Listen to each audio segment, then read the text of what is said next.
அல்லாஹ் கேட்பான், எதை கேட்கிறார்கள் என்னிடத்தில்? மலக்குகள் சொல்வார்கள், யா அல்லாஹ் சொர்க்கத்தை கேட்கிறார்கள், யா அல்லாஹ் சொர்க்கத்திற்காக அழைக்கிறார்கள், யா அல்லாஹ் உன்னை. அல்லாஹ் சொல்லுவான், சொர்க்கத்தை அவர்கள் பார்த்ததுண்டா? அந்த மலக்குகள் சொல்வார்கள், யா அல்லாஹ் இவர்கள் சொர்க்கத்தை பார்த்ததில்லை. அல்லாஹ் சொல்லுவான், இவர்கள் சொர்க்கத்தை பார்த்தால் யா அல்லாஹ் இன்னும் ஆசை கொள்வார்கள், இன்னும் அதை நோக்கி வருவதற்குரிய செயல்பாடுகளை செய்வார்கள். அல்லாஹ் கேட்பான், எதிலிருந்து பாதுகாப்பை தேடுகிறார்கள்? யா அல்லாஹ் நரகத்திலிருந்து பாதுகாப்பை தேடுகிறார்கள். நரகத்தை அவர்கள் பார்த்ததுண்டா? மலக்குகள் சொல்லுவார்கள், இல்லை என்று அல்லாஹ் கேட்பான், நரகத்தை அவர்கள் பார்த்தால் யா அல்லாஹ் அதில் ஒருபோதும் ஒருவரும் நுழைய ஆசைப்பட மாட்டார்கள்.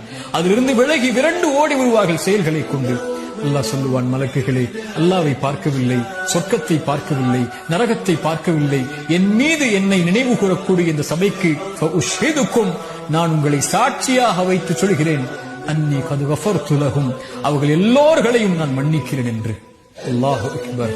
திக்ருல்லாஹி அஸ்ஸ வஜல், அல்லாஹ்வை நினைவு கூறுதல் சதா நேரமும் ரமதானில் காலையிலும் மாலையிலும் வாகனத்திலும் அலுவலகத்திலும் எங்கிருந்தாலும் அல்லாஹு அக்பர், லா இலாஹ இல்லல்லாஹ், சுப்ஹானல்லாஹி பிஹம்திஹி, சுப்ஹானல்லாஹில் அஸீம், லா ஹவ்ல வலா குவத்த இல்லா பில்லாஹ். இது போன்ற மகத்துவமிக்க திக்ர்களை நாவுகளை கொண்டு நனையுங்கள். அது அல்லாஹ்விற்கு நன்றி செலுத்துவதற்குரிய காரியமாக அமையும்.